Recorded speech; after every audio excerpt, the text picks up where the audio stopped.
এই সালাম আলাইকুম ভাই ব্রাদার, কি অবস্থা সবার? চলেন আমার একটা বড় ভাইয়ের কাছে যাই, দেখি বড় ভাইয়ের কি অবস্থা, আমাদের সাথে থাকে।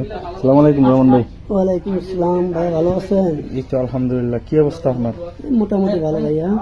তো এই যে মালদ্বীপের যে অবস্থা, আমরা মানে কিছুদিন ধরে ভিডিও আপলোড করতেছি, তো মানে সবার একটু খোঁজ খবর জানাইতেছি সবাই, মানে দেশের মানুষও যেন জানতে পারে যে কি অবস্থা উপবাসে। তো কি অবস্থা ভাই মালদ্বীপের অবস্থা মোটামুটি তো ভালোই, কাজ কাম ইনশাল্লাহ। যে পরিশ্রম করতেছি, পরিশ্রম হারে তো আমাদের কিছুই নাই, এবং আমরা যে পরিশ্রম করি এই পরিশ্রম বাংলাদেশে করলে আমাদের বহুত টাকা হইতো।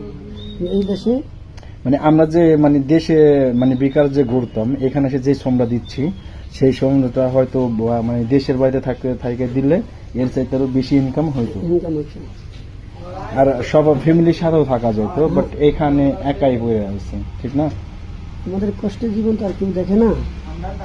যে এই যে 15,000 20,000 টাকা দিন দেশে কামাইতে পারতাম, তাহলে তো আর এই দেশে আর আমাদের দরকার ছিল না। এটাই ভালো আছে। এই দেশের লক্ষ লক্ষ তবে ওই দেশে 15-20 হাজার টাকা ইনকাম করা যায় যদি আমাদের এই যেই শ্রমটা এখানে দিচ্ছে এর আধা শ্রম যদি আপনি দেশে দিতেন, তাহলে 15-20 হাজার টাকা ইনকাম করা যেত, বাট আমরা তো সেটা দিয়ে নাই, ঠিক না?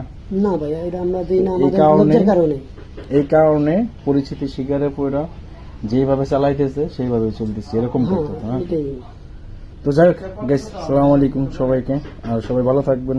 যাই হোক, মানে এক বড় ভাইয়ের অতীত কাহিনী বললাম, আমার নিজেরটাও বললাম।